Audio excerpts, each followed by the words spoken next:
ਅੱਜ ਆਪਾਂ 555 555 अंग तो ज्ञान शुरू कर रहे हैं जी। 18 पौड़ियाँ जड़ियाँ हैगियाँ बिहागड़े राग दियाँ हो गई सीगियाँ।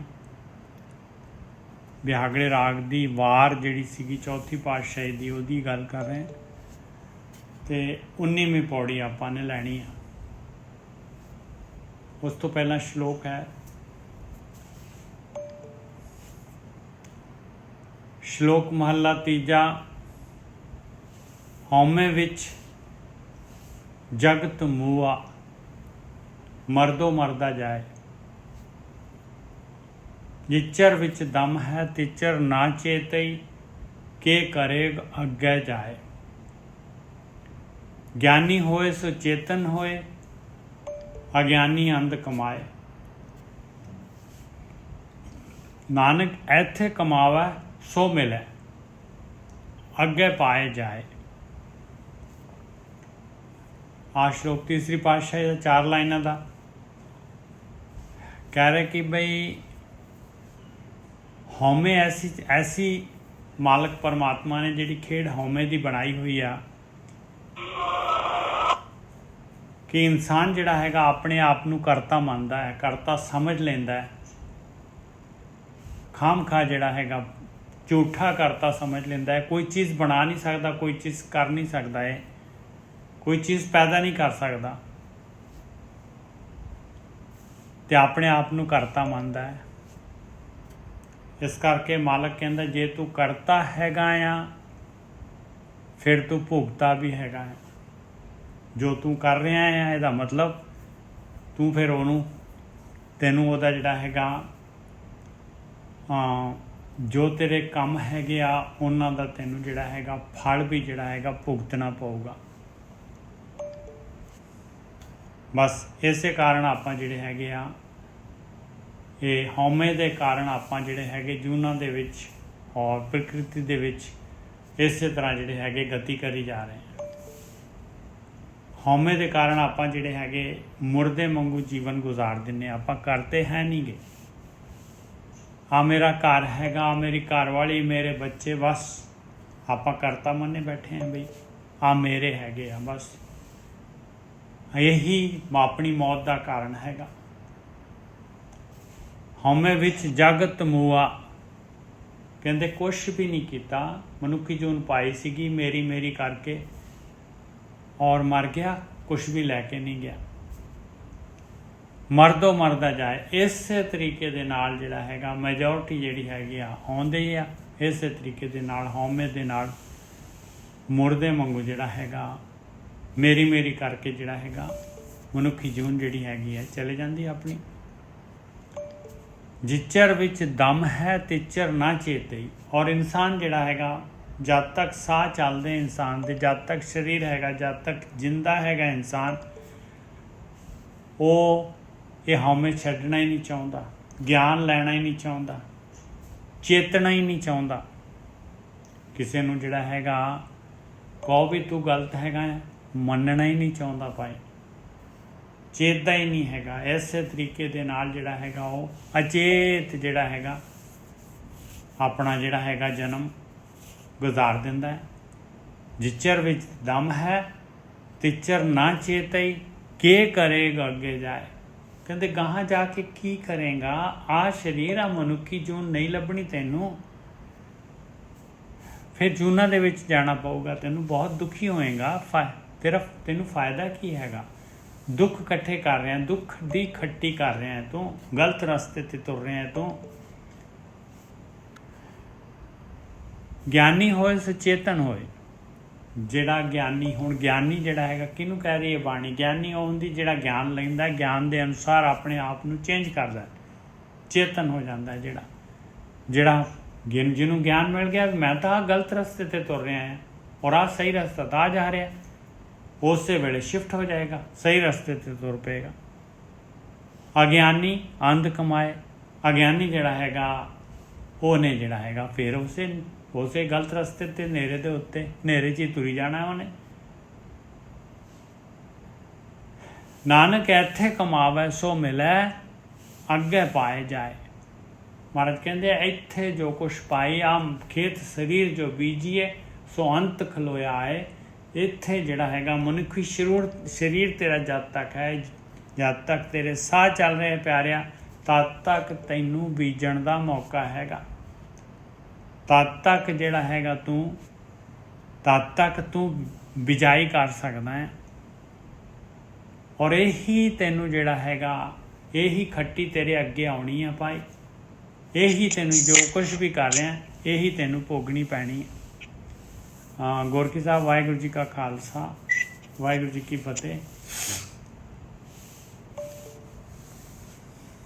ਵਾਹਿਗੁਰੂ ਜੀ ਕਾ ਖਾਲਸਾ ਵਾਹਿਗੁਰੂ ਜੀ ਕੀ ਫਤਿਹ। ਨਿੱਜਰ ਸਾਹਿਬ ਲੇਟ ਹੋ ਗਏ। ਨਹੀਂ ਕੋਈ ਨਹੀਂ। ਇੱਕ ਸ਼ਲੋਕ ਲਿਆ ਸੀ ਅਸੀਂ ਤੀਸਰੀ ਪਾਤਸ਼ਾਹੀ ਦਾ। ਮਹਾਰਾਜ ਕਹਿੰਦੇ ਹਉਮੈ ਵਿੱਚ ਜਗਤ ਮੂਆ ਮਰਦੋ ਮਰਦਾ ਜਾਏ।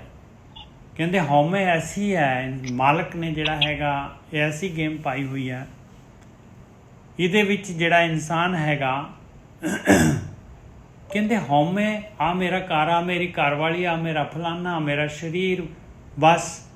ਔਰ ਹੈ ਨਹੀਂ ਗਾ ਇਹਦਾ, ਇਹ ਕਰਤਾ ਨਹੀਂ ਹੈਗਾ। ਔਰ ਆਪਣੇ ਆਪ ਨੂੰ ਕਰਤਾ ਸਮਝਦਾ ਹੈ, ਝੂਠਾ ਫਾਲਸ ਕਰਤਾ ਸਮਝਦਾ ਹੈ। ਇਸੇ ਦੇ ਕਾਰਨ ਜਿਹੜਾ ਹੈਗਾ ਇਹ ਜਿਹੜਾ ਹੈਗਾ ਇਹ ਮੋਹ ਕਰਦਾ ਹੈ ਪਦਾਰਥਾਂ ਦੇ ਨਾਲ, ਮਾਇਆ ਦੇ ਨਾਲ। ਇਹ ਜਿਹੜਾ ਮਾਇਆ ਮਾਲਕ ਨੇ ਜਿਹੜੀ ਇਹ ਫੈਬਰੀਕੇਟਡ ਹੈ, ਜਿਹੜਾ ਸਰੀਰ ਵੀ ਬਣਾਇਆ ਹੋਇਆ ਹੈ, ਸਰੀਰ ਅਸਲੀ ਨਹੀਂ ਹੈ, ਅਸਲੀਅਤ ਨਹੀਂ ਹੈਗੀ। ਔਰ ਦੁਨੀਆ ਦੇ ਪਦਾਰਥ, ਦੁਨੀਆ ਦੇ ਜੋ ਕੁਛ ਵੀ ਦਿਖ ਰਿਹਾ ਹੈ ਆਪਾਂ ਨੂੰ, ਇਹ ਸਾਰਾ ਦਾ ਸਾਰਾ ਪੰਜਾਂ ਤੱਤਾਂ ਦੀ ਰਚਨਾ ਹੈਗੀ, ਮਾਲਕ ਨੇ ਬਣਾਈ ਹੋਈ ਹੈ। ਇਸੇ ਨੂੰ ਸੱਚ ਸਮਝਦਾ ਹੈ ਫਿਰ, ਕਿਉਂਕਿ ਆਪਣੇ ਆਪ ਨੂੰ ਸੱਚ ਸਮਝਦਾ ਹੈ, ਆਪਣੇ ਆਪ ਨੂੰ ਕਰਤਾ ਸਮਝਦਾ ਹੈ।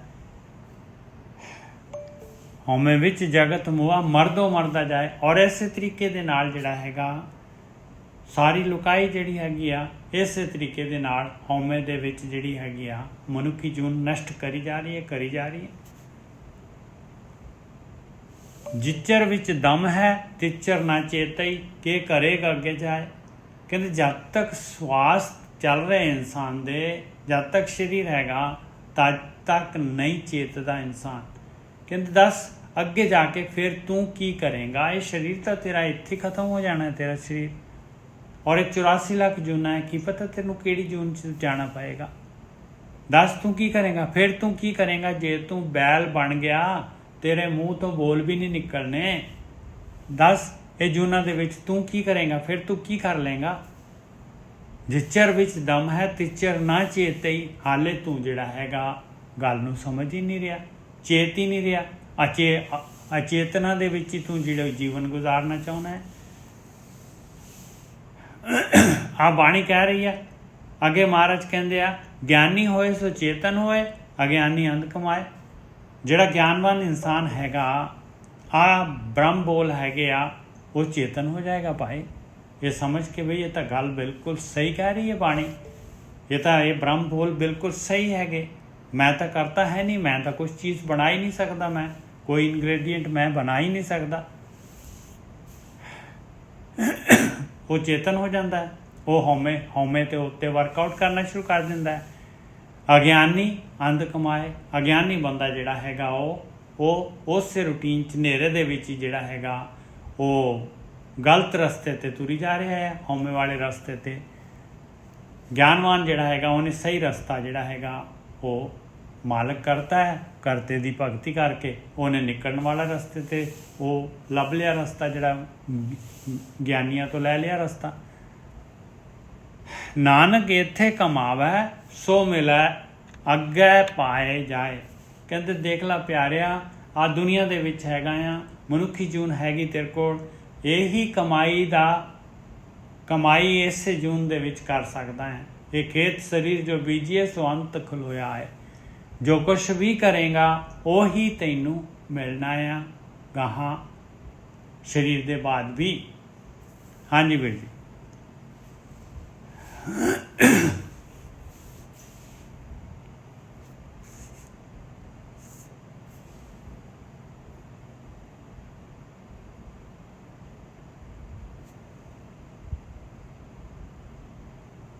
ਗੁਰਕੀ ਸਾਹਿਬ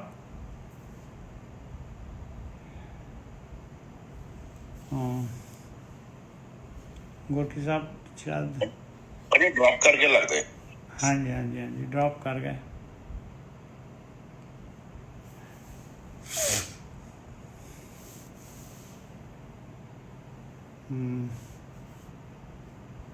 ਆਪਾਂ ਫਿਰ ਆ ਗਏ। ਆਵਾਜ਼ ਹਾਂਜੀ ਆ ਰਹੀ ਹੈ ਆਵਾਜ਼ ਤੁਹਾਡੀ। ਚੈੱਕ ਕਰਾਂਗੀ ਮੈਂ। ਚਲੋ ਹਾਂਜੀ ਹਾਂਜੀ ਠੀਕ ਹੈ। ਸਾਧ ਸੰਗਤ ਜੀ ਦੇਖ ਲਓ, ਇੱਥੇ ਉਹ ਕਹਿ ਰਹੇ ਨੇ ਕਿ ਜਿਹੜਾ ਸੰਸਾਰ ਹੈ ਨਾ ਉਹ ਹਉਮੈ ਦੇ ਵਿੱਚ ਹੀ ਹੈ। ਕਿਉਂ? ਉਹ ਹਉਮੈ 'ਚ ਹੀ ਮਰ ਜਾਂਦਾ ਵਾ। ਉਹਨੇ ਧਰਮ ਵੀ ਆਪਣੀ ਮਰਜ਼ੀ ਦਾ ਹੀ ਬਣਾ ਲਿਆ ਔਰ ਉਸ ਧਰਮ ਨੂੰ ਵੀ ਉਹ ਇਸਤੇਮਾਲ ਜਿਹੜਾ ਬੰਦਾ ਆਪਣੀ ਹਉਮੈ ਦੀ ਪੂਰਤੀ ਲਈ ਕਰਦਾ ਹੈ, ਕਿਉਂਕਿ ਉਹ ਸੂਖਮ ਹਉਮੈ ਹੈ। ਇੱਕ ਸਤੋਗੁਣੀ ਹਉਮੈ ਵੀ ਹੁੰਦੀ ਹੈ, ਇੱਕ ਰਜੋਗੁਣੀ ਹੁੰਦੀ ਹੈ, ਇੱਕ ਤਮੋਗੁਣੀ ਹੁੰਦੀ ਹੈ, ਇੱਕ ਸਤੋਗੁਣੀ ਹੁੰਦੀ ਹੈ। ਇਹ ਤਿੰਨ ਕਿਸਮ ਦੀਆਂ ਹਉਮੈ ਨੇ। ਕਈ ਬੰਦੇ ਉਹ ਇੱਕ ਸੂਖਮ ਹਉਮੈ ਜਿਹੜੇ ਧਾਰਮਿਕ ਦੀ ਤੌਰ ਤੇ ਵੀ ਇੱਕ ਆਪਣੀ ਹਉਮੈ ਤਿਆਰ ਕਰ ਲੈਂਦੇ ਆ। ਤੇ ਹਉਮੈ ਦੇ ਵਿੱਚ ਜਦੋਂ ਆਪਾਂ ਕੋਈ ਕਾਰਜ ਕਰਦੇ ਹਾਂ ਤੇ ਉਹਦੇ ਵਿੱਚ ਹੁੰਦਾ ਹੈ ਕਿ ਜੀਵਨ ਉੱਥੇ ਵੀ ਕੀ ਹੈ, ਉੱਥੇ ਵੀ ਮਰਨ ਜਮਨ ਹੈਗਾ ਜੀ। ਵਧੀਆ ਜੂਨੀ ਮਿਲ ਜੂਗੀ, ਸੁੱਖ ਮਿਲ ਜਾਣਗੇ, ਸਹੂਲਤਾਂ ਮਿਲ ਜਾਣਗੀਆਂ, ਪਰ ਉਹ ਵੀ ਜਿਹੜੀ ਹੈ ਇੱਕ ਭੋਗੀ ਜੂਨੀ ਹੀ ਹੈ, ਕਿਉਂਕਿ ਜਿਹੜਾ ਆਪਾਂ ਕਾਰਜ ਕੀਤਾ ਹੈ ਉਹਦੇ ਪਿੱਛੇ ਜਿਹੜਾ ਹੈ ਹਉਮੈ ਹੈ। ਔਰ ਜਦੋਂ ਆਪਾਂ ਹਉਮੈ 'ਚ ਬਹਿ ਕੇ ਕਾਰਜ ਕਰਦੇ ਹਾਂ ਫਿਰ ਉਹਨੇ ਫਲੀਭੂਤ ਹੋਣਾ, ਕਿਉਂਕਿ ਪ੍ਰਕਿਰਤੀ ਦੇ ਵਿੱਚ ਆਉਂਦਾ ਹੈ ਸਤੋ ਗੁਣ ਵੀ, ਚਾਹੇ ਰਜੋ ਗੁਣ ਹੈ, ਚਾਹੇ ਤਮੋ ਗੁਣ ਹੈ, ਚਾਹੇ ਸਤੋ ਗੁਣ ਹੈ। ਇਹ ਤਿੰਨੇ ਗੁਣ ਹੀ ਪ੍ਰਕਿਰਤੀ ਦੇ ਅਧੀਨ ਹੁੰਦੇ। ਹੁਣ ਆਪ ਅੱਗੇ ਕਹਿ ਰਹੇ ਨੇ ਜਿੰਨਾ ਚਿਰ ਤੇਰੇ ਅੰਦਰ ਦਮ ਹੈਗਾ ਚੇਤਾ ਹੀ ਨਹੀਂ ਇਨਸਾਨ ਗਿਆਨ ਲੈਂਦਾ ਹੀ ਕਿੱਥੇ ਰੱਬ ਚੇਤੇ ਆਉਣਾ ਹੀ ਨਹੀਂ ਨਿਜਰ ਸਾਹਿਬ। ਹਾਂ, ਕਿਉਂਕਿ ਰੱਬ ਨਿਜਰ ਸਾਹਿਬ, ਰੱਬ ਕਿੱਥੇ ਬੰਦੇ ਨੂੰ ਚੇਤੇ ਆਉਂਦਾ ਕਿ ਇਹਨੂੰ ਪਤਾ ਹੈ ਰੱਬ ਹੈਗਾ। ਉਹਨੂੰ ਵਿਚਾਰੇ ਨੂੰ ਕੁਛ ਵੀ ਨਜ਼ਰ ਨਹੀਂ ਆਉਂਦਾ। ਉਹ ਜਦੋਂ ਮਾਂ ਦੇ ਗਰਭ ਚੋਂ ਬਾਹਰ ਆਉਂਦਾ ਹੈ ਤੇ ਉਹ ਸੰਸਾਰ ਉਹਨੂੰ ਆਪਣਾ ਰੰਗ ਚਾੜਨਾ ਸ਼ੁਰੂ ਕਰ ਦਿੰਦਾ ਹੈ।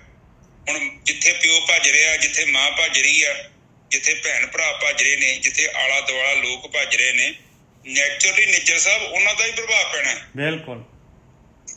ਤੇ ਜਦੋਂ ਉਹਨਾਂ ਦਾ ਪ੍ਰਭਾਵ ਪੈ ਗਿਆ ਤੇ ਫਿਰ ਉਹ ਰੱਬ ਕਿੱਥੇ ਚੇਤੇ ਰਹਿਣਾ, ਕਿਉਂਕਿ ਉਹਨੂੰ ਵਿਚਾਰੇ ਨੂੰ ਮੌਕਾ ਹੀ ਨਹੀਂ ਮਿਲਣਾ ਕਿ ਇਸ ਦੌੜ ਭੱਜ ਤੋਂ ਇਲਾਵਾ ਵੀ ਕੋਈ ਅਧਿਆਤਮਿਕ ਜੀਵਨ ਵੀ ਹੈ। ਜ਼ਿਆਦਾਤਰ ਜੇ ਕੋਈ ਮੁਸਲਮਾਨ ਜੰਮਿਆ ਉਹਨੇ ਵੇਖਣਾ ਹੈ ਜੀ ਚਲੋ ਜੀ ਜਿੱਥੇ ਪਿਓ ਨਮਾਜ਼ ਅਦਾ ਕਰਨ ਜਾਂਦਾ ਉੱਥੇ ਪਹੁੰਚ ਜਾਓ। ਜੇ ਕ੍ਰਿਸਚਨ ਦੇ ਘਰ ਜਨਮ ਹੋ ਗਿਆ ਤੇ ਉਹਨੇ ਵੇਖਣਾ ਚਲੋ ਜੀ ਚਰਚ ਤੇ ਚੱਲੀਏ। ਜੇ ਹਿੰਦੂ ਦੇ ਘਰ ਜਨਮ ਹੋ ਗਿਆ ਉਹਨੇ ਚਲੋ ਜੀ ਮੰਦਿਰ ਚੱਲੀਏ। ਤੇ ਜੇ ਸਿੱਖ ਦੇ ਘਰ ਜਨਮ ਹੋ ਗਿਆ ਤੇ ਉਹਨੇ ਕਹਿਣਾ ਠੀਕ ਹੈ ਜੀ ਚਲੋ ਗੁਰਦੁਆਰੇ ਚੱਲੀਏ। ਹੁਣ ਗੁਰੂ ਨਾਨਕ ਪਾਤਸ਼ਾਹ ਜੀ ਜਦੋਂ ਦੇਖ ਲਓ, ਜਦੋਂ ਉਹਨਾਂ ਨੂੰ ਜਨੇਊ ਪਾਇਆ ਹੈ, ਜਦ ਕਿ ਫਾਦਰ ਸਾਹਿਬ ਨੇ ਨਿੱਜਰ ਸਾਹਿਬ ਗ੍ਰਹਿਣ ਕੀਤਾ ਸੀ ਜਨੇਊ। ਬਿਲਕੁਲ ਕੀਤਾ ਸੀਗਾ। ਤੇ ਇਹਦੇ ਬਾਵਜੂਦ ਵੀ ਦੇਖ ਲਓ ਉਹਨਾਂ ਨੇ ਉਸ ਚੀਜ਼ ਦਾ ਵਿਰੋਧ ਕਰਤਾ ਕਿ ਮੈਨੂੰ ਜੇਕਰ ਮੈਂ ਗ੍ਰੰਥਾਂ ਦੇ ਵੱਲ ਨਜ਼ਰ ਮਾਰਦਾ ਹਾਂ ਤਾਂ ਉੱਥੇ ਤੇ ਜੋ ਜੀਵਨ ਹੋ ਰਿਹਾ ਤੇ ਤੁਸੀਂ ਕੁਝ ਹੋਰ ਕਰ ਰਹੇ ਜੋ। ਉਹ ਕਹਿੰਦੇ ਕਿ ਮੈਨੂੰ ਜੇ ਕੋਈ ਚੀਜ਼ ਦੇਣੀ ਵੀ ਚਾਹੁੰਦੇ ਜੋ ਤੇ ਮੈਨੂੰ ਕੋਈ ਓਰੀਜਨਲ ਚੀਜ਼ ਲਿਆ ਕੇ ਦਿਓ ਨਿੱਜਰ ਸਾਹਿਬ। ਨਾਲੇ ਉਹਦਾ ਮਤਲਬ ਦੱਸੋ ਜੋ ਕੰਮ ਹੈ ਇਹਦਾ ਫਾਇਦਾ ਕੀ ਹੋਊਗਾ ਮੈਨੂੰ। ਹਾਂ, ਉਹ ਕਹਿੰਦੇ ਕਿ ਜੇ ਤੇ ਫਿਰ ਉਹ ਪੰਡਿਤ ਕਹਿੰਦਾ ਵਾ ਕਿ ਇਹਦਾ ਫਾਇਦਾ ਹੈਗਾ ਤੇ ਪਰ ਕਹਿੰਦੇ ਫਾਇਦਾ ਤੇ ਹੈਗਾ ਪਰ ਤੇਰੇ ਜੀਵਨ 'ਚ ਅਸਰ ਕਿਉਂ ਨਹੀਂ ਹੋ ਰਿਹਾ। ਬਾਣੀ ਤੇ ਹਿੱਲਣ ਨਹੀਂ ਦਿੰਦੀ। ਉਹ ਕਹਿੰਦੇ ਕਿ ਠੀਕ ਹੈ ਮੰਨਣਾ ਇਹਦੇ 'ਚ ਦਮ ਹੈਗਾ, ਤੂੰ ਤੇ ਧਾਰਨ ਕੀਤਾ ਪਰ ਤੇਰੇ ਜੀਵਨ 'ਚ ਕੋਈ ਗੱਲਬਾਤ ਹੈ ਨਹੀਂ। ਨਾ ਤੇਰੇ ਹੱਥਾਂ ਦੇ ਉੱਤੇ ਕੋਈ ਅਸਰ ਹੈ, ਨਾ ਤੇਰੀਆਂ ਲੱਤਾਂ ਤੇ, ਨਾ ਤੇਰੀਆਂ ਅੱਖਾਂ ਤੇ, ਤੇਰੇ ਕੰਨਾਂ ਤੇ, ਨਾ ਤੇਰੀ ਜ਼ੁਬਾਨ ਤੇ।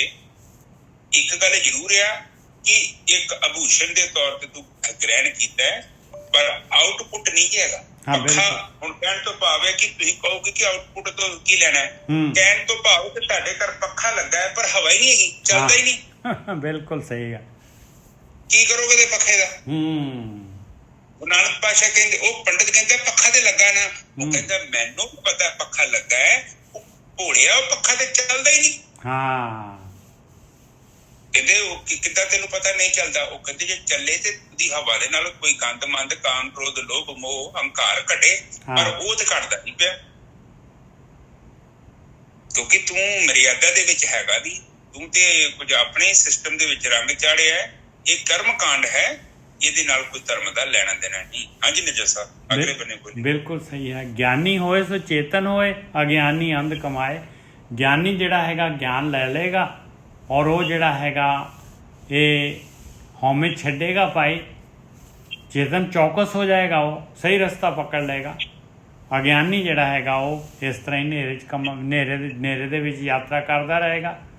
ਮਹਾਰਾਜ ਕਹਿੰਦੇ ਆ ਦੇਖ ਲਾ ਪਿਆਰਿਆ, ਜੋ ਇੱਥੇ ਕਰੇਗਾ ਉਹੀ ਤੈਨੂੰ ਅੱਗੇ ਮਿਲਣਾ ਹੈ। ਨਾਨਕ ਇੱਥੇ ਕਮਾਵੇ ਸੋ ਮਿਲੈ, ਅੱਗੇ ਪਾਏ ਜਾਏ।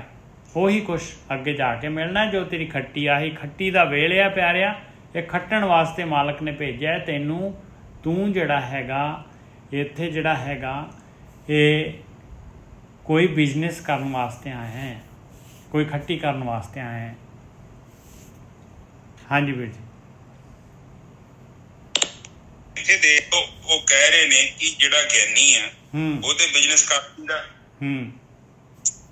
ਤੇ ਜਿਹੜਾ ਅਗਿਆਨੀ ਆ ਉਹ ਕਹਿੰਦੇ ਆ ਕਿ ਉਹ ਅੰਧ ਕਮਾਉਂਦਾ। ਜੇ ਤੁਸੀਂ ਹਿਸਾਬ ਲਾ ਲਓ, ਬਸ ਮਾਇਆ ਦਾ ਬਿਜ਼ਨਸ ਕਰਨਾ ਉਹਨੇ ਔਗਣਾਂ ਦਾ ਬਿਜ਼ਨਸ ਕਰਨਾ ਹੈ। ਸਾਧ ਸੰਗਤ ਜੀ, ਉਹਨੇ ਭੋਗਾਂ ਨੂੰ ਭੋਗਣਾ ਹੈ। ਉਹਨੇ ਇੱਕ ਪਾਗਲ ਮੱਛੀ ਦੇ ਵਾਂਗੂ ਇੱਕ ਜੀਵਨ ਬਤੀਤ ਕਰਨਾ ਹੈ। ਉਹਦੇ ਜੀਵਨ ਦਾ ਮਕਸਦ ਹੀ ਕੇਵਲ ਭੋਗਣਾ ਹੈ।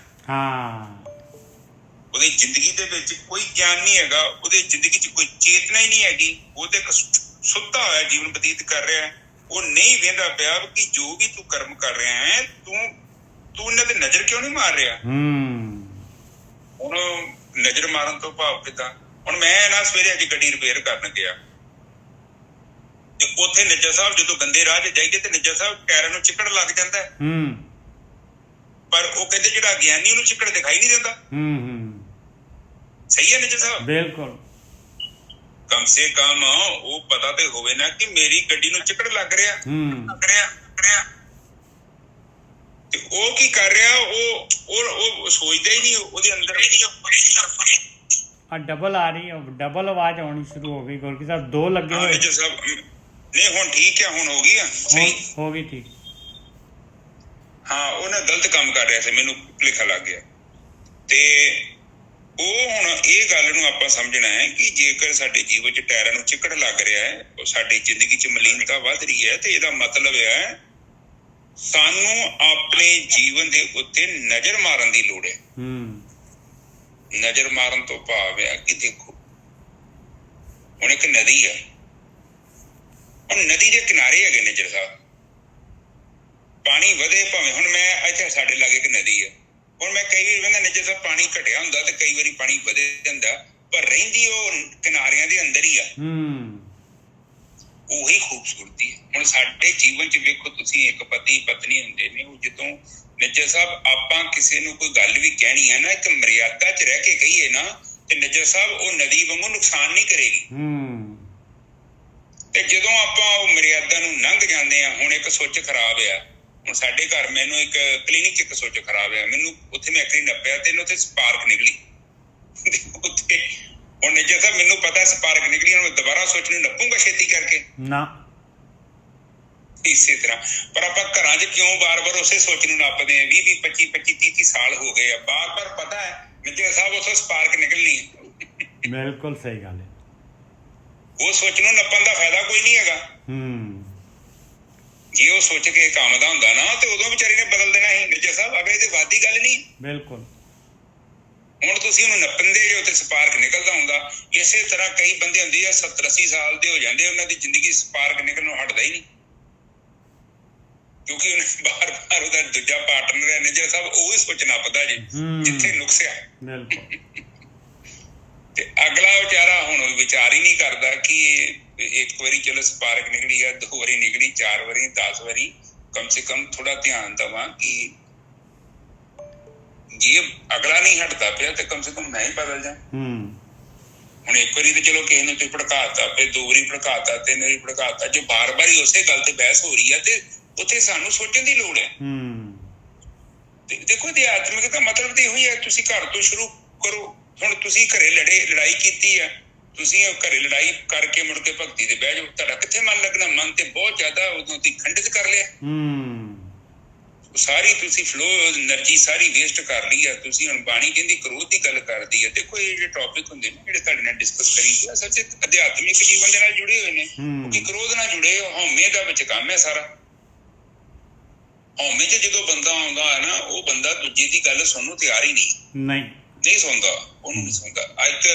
ਇੱਕ ਜਦੋਂ ਆਪਾਂ ਗੱਲ ਕਰਦੇ ਹਾਂ ਉਦੋਂ ਵੇਖੋ, ਜੇਕਰ ਤੁਹਾਨੂੰ ਗੁੱਸਾ ਚੜ ਗਿਆ, ਉਹ ਯਾਦ ਆ ਉਹ ਕਿਰਪਾਨ ਕੱਢੀ ਸੀ ਉਹਨੇ ਤੇ ਉਹ ਖਲੀਫੇ ਨੇ, ਤੇ ਫਿਰ ਉਹਨੇ ਕਿਰਪਾਨ ਵਾਪਸ ਪਾਲੀ, ਕਹਿੰਦਾ ਨਹੀਂ ਹੁਣ ਮੈਨੂੰ ਗੁੱਸਾ ਚੜ ਗਿਆ।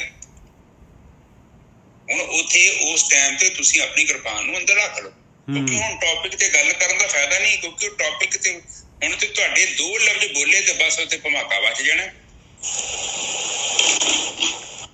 ਆ ਪੂਜਾ ਜੀ, ਅੱਛਾ ਠੀਕ ਬੰਦ ਹੋ ਤੇ ਹਾਂ ਠੀਕ ਹੈ। ਆ ਇੱਥੇ ਬਾਣੀ ਕਹਿੰਦੀ ਆ ਆਪਾਂ ਚੇਤਨ ਹੋਣਾ ਹੈ।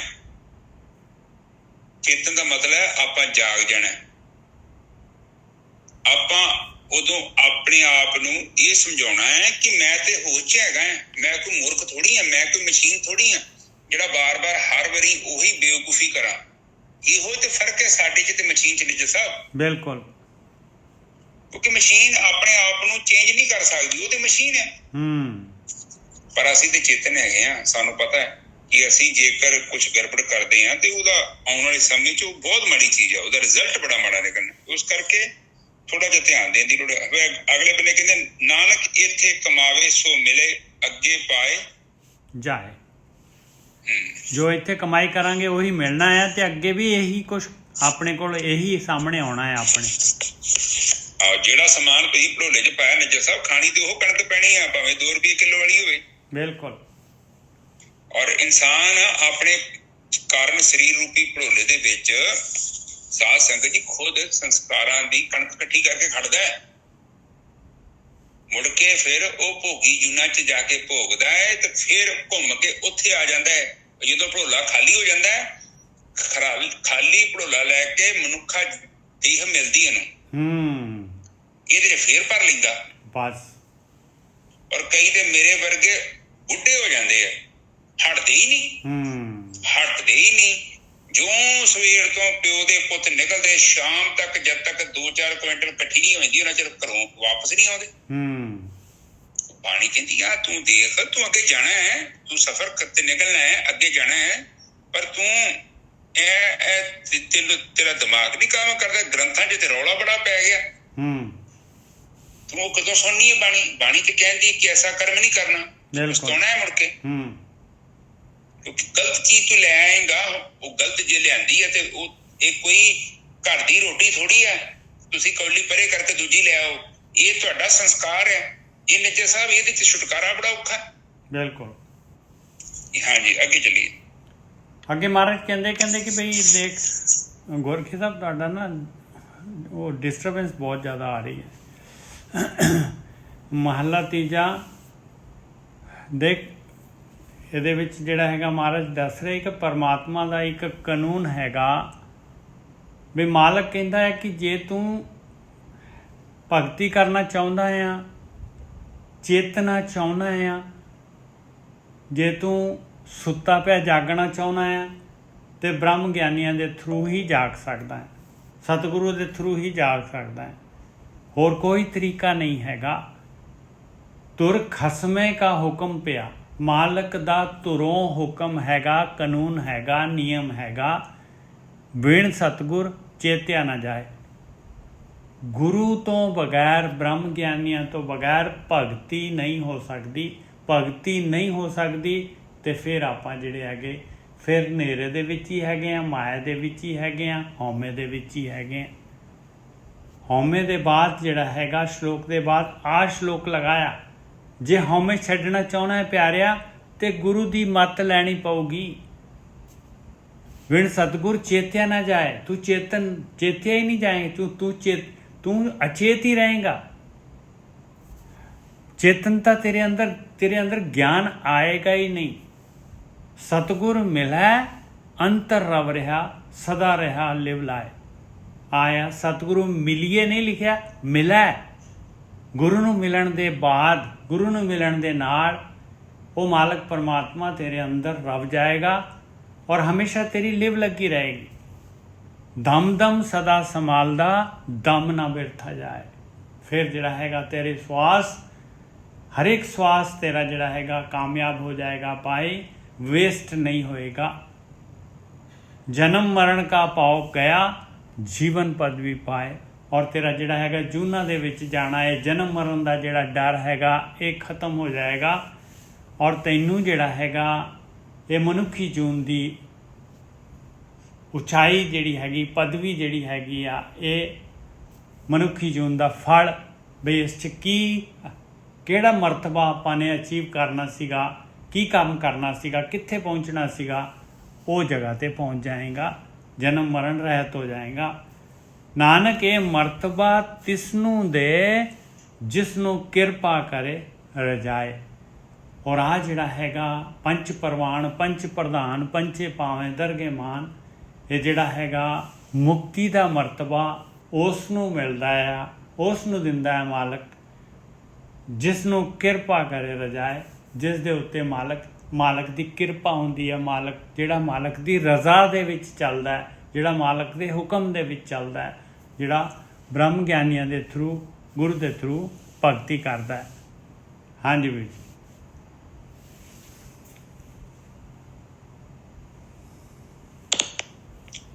ਇੱਥੇ ਦੇਖੀਏ ਤੇ ਪਹਿਲਾਂ ਕਹਿ ਰਹੇ ਨੇ ਕਿ ਪਹਿਲੇ ਕਹਿੰਦੇ ਕਿ ਧੁਰ ਖਸਮੇ ਕਾ ਹੁਕਮ ਪਾਈਏ ਪਿਆ, ਬਿਨ ਸਤਿਗੁਰ ਤੁਰ ਖਸਮੇ ਕਾ ਹੁਕਮ ਪਿਆ। ਮਾਲਕ ਦਾ ਹੁਕਮ ਹੈਗਾ ਤੁਰੋਂ ਕਿ ਬਿਨ ਸਤਿਗੁਰ ਚੇਤਿਆ ਨਾ ਜਾਏ। ਬਗੈਰ ਗੁਰੂ ਦੇ ਭਗਤੀ ਹੋ ਹੀ ਨਹੀਂ ਸਕਦੀ ਔਰ ਇਨਸਾਨ ਜਿਹੜਾ ਹੈਗਾ ਚੇਤਨ ਨਹੀਂ ਹੋ ਸਕਦਾ।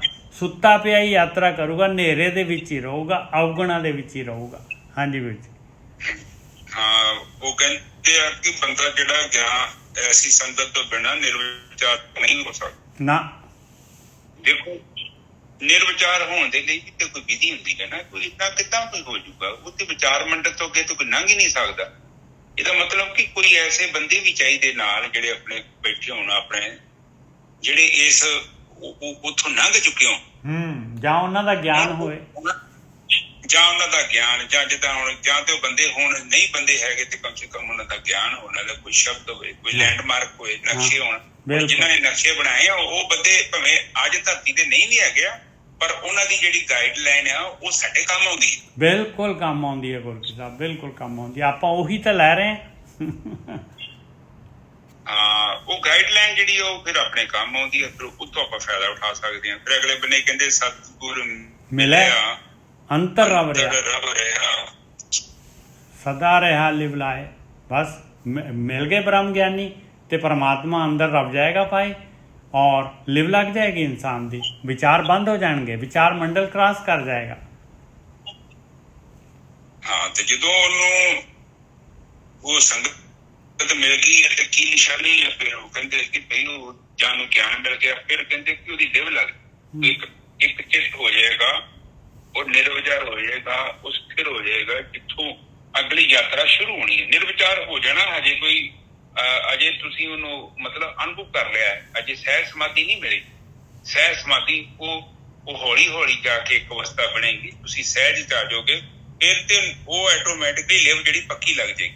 ਅਗਲੇ ਬੰਨੇ ਬੋਲੋ ਨਿਜ ਸਭ ਦਮ ਦਮ ਸਦਾ ਸੰਭਾਲਦਾ, ਦਮ ਨਾ ਬਿਰਥਾ ਜਾਏ। ਉਹ ਮੈਕਸੀਮਮ ਜਿਹੜਾ ਹੈਗਾ ਆਪਣੇ ਸਵਾਸ ਯੂਟੀਲਾਈਜ਼ ਕਰਦਾ ਹੈ, ਭਗਤੀ ਕਰਦਾ ਹੈ ਔਰ ਵੇਸਟ ਨਹੀਂ ਕਰਦਾ।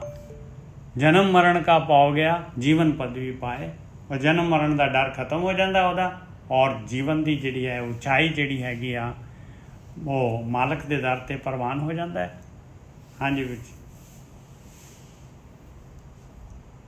ਹਾਂਜੀ ਠੀਕ ਹੈ ਜੀ। ਉਹ ਦਮ, ਇਹ ਦਮ ਦਾ ਮਤਲਬ ਇਹ ਹੁੰਦਾ ਹੈ ਕਿ ਉਹਦੀ ਜਿਹੜੀ ਸੁਰਤੀ ਹੈ ਉਹ ਆਤਮਾ ਤੱਤ 'ਚ ਸਥਿਰ ਹੋ ਜਾਂਦੀ ਹੈ, ਤੇ ਬਿਰਥਾ ਜਾਣ ਦਾ ਤਾਂ ਸਵਾਲ ਹੀ ਨਹੀਂ ਹੁੰਦਾ। ਕੋਈ ਦਮ ਸਾਹ ਦੇ ਨਾਲ ਨਹੀਂ ਗੱਲ ਕਰ ਰਹੇ। ਉਹ ਕਹਿਣ ਤੋਂ ਭਾਵ ਹੈ ਕਿ ਦੋ ਸਵਾਸ ਆਉਣਾ ਤੇ ਜਾਣਾ ਵੀ ਜਿਹੜਾ ਹੈ ਉਹਦੇ ਵਿੱਚ ਵੀ ਉਹ ਸਥਿਰਤਾ ਬਣੀ ਰਹਿੰਦੀ ਹੈ। ਠੀਕ ਹੈ ਜੀ, ਬਿਲਕੁਲ। ਅਗਲੇ ਬੰਨੇ ਕਹਿੰਦੇ ਜਨਮ ਮਰਨ ਕਾ ਹੋ ਗਿਆ, ਜੀਵਨ ਪਦਵੀ ਪਾਏ। ਤੇ ਹੁਣ ਉਹ ਬੰਦੇ ਨੂੰ ਕੀ ਹੋਇਆ ਕਿ ਉਹਨੂੰ ਜਨਮ ਦਾ ਤੇ ਮਰਨ ਦਾ ਜਿਹੜਾ ਉਹਨੂੰ ਡਰ ਸੀ ਉਹ ਖਤਮ ਹੋ ਗਿਆ, ਚਲ ਗਿਆ। ਤੇ ਜਿਉਂਦੇ ਜੀ ਉਸਨੇ ਆਤਮਿਕ ਅਵਸਥਾ ਨੂੰ ਜਾਣ ਲਿਆ ਤੇ ਉਸ ਆਸਣ ਦੇ ਉੱਤੇ ਜਾ ਕੇ ਉਹ ਬਹਿ ਗਿਆ, ਚੇਤਨਾ ਦੇ ਆਸਣ ਉੱਪਰ। ਠੀਕ ਹੈ ਨਾ ਜੱਸਾ? ਬਿਲਕੁਲ।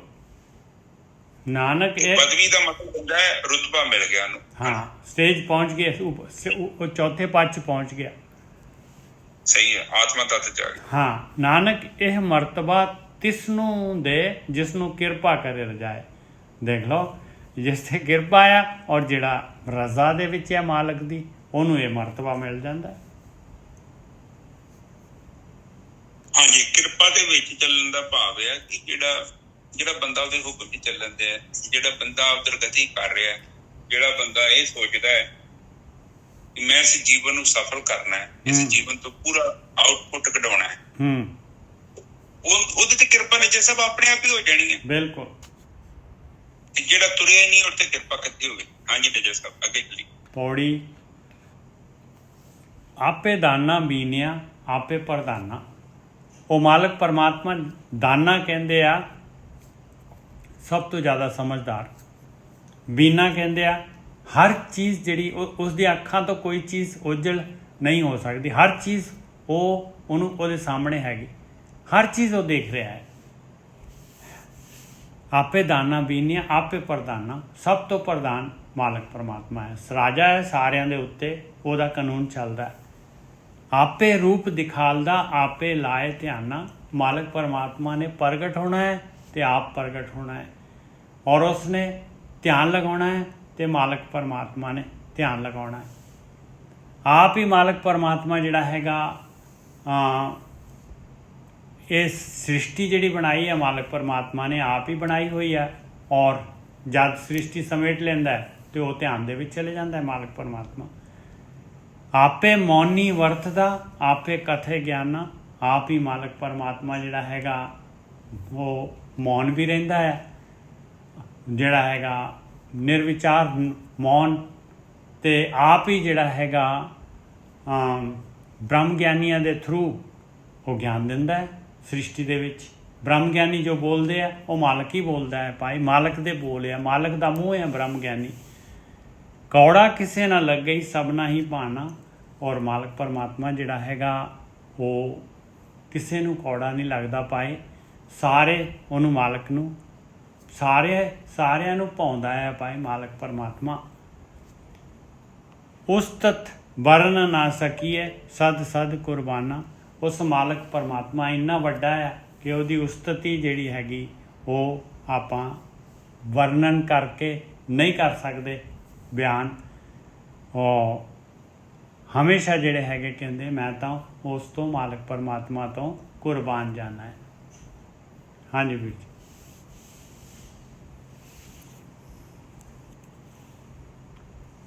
ਹਾਂਜੀ, ਉਹ ਕਹਿ ਰਹੇ ਨੇ ਕਿ ਉਹ ਆਪ ਹੀ ਦਾਨਾ ਹੈ, ਉਹ ਸਿਆਣਾ ਹੈ, ਫਿਰ ਆਪ ਹੀ ਉਹ ਆਗੂ ਹੈ, ਪ੍ਰਧਾਨ ਹੈ, ਜਿਹੜਾ ਇਹ ਸਾਰਾ ਕੁਝ ਆਪ ਚਲਾਉਂਦਾ ਹੈ।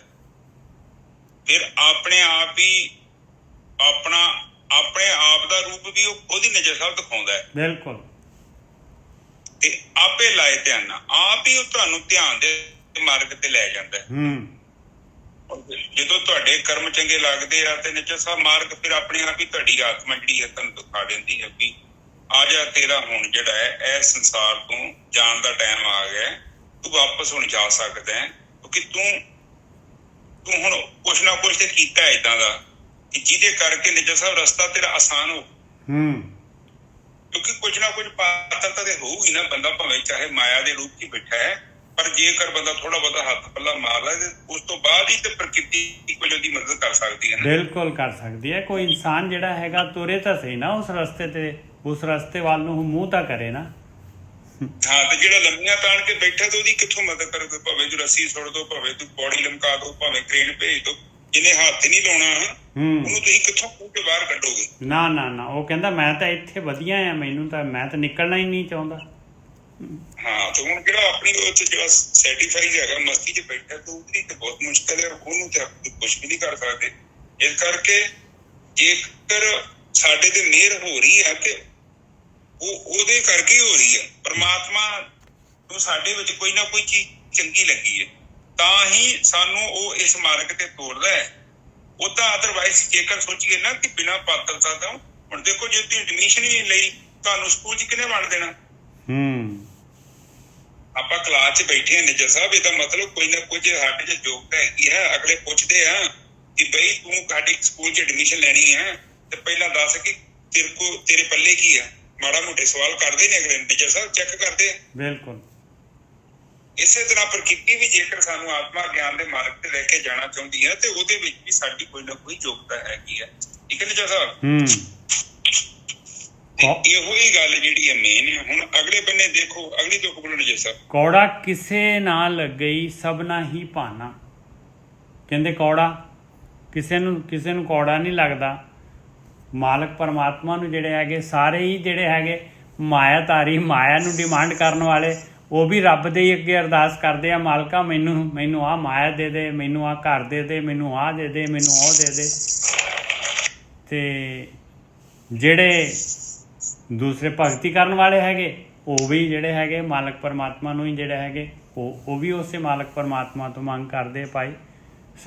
ਸਾਰੇ ਜਿਹੜੇ ਹੈਗੇ ਸਾਰਿਆਂ ਨੂੰ ਚੰਗਾ ਲੱਗਦਾ ਹੈ ਮਾਲਕ ਪਰਮਾਤਮਾ। ਹਾਂਜੀ ਗੋਰਖੀ ਸਾਹਿਬ।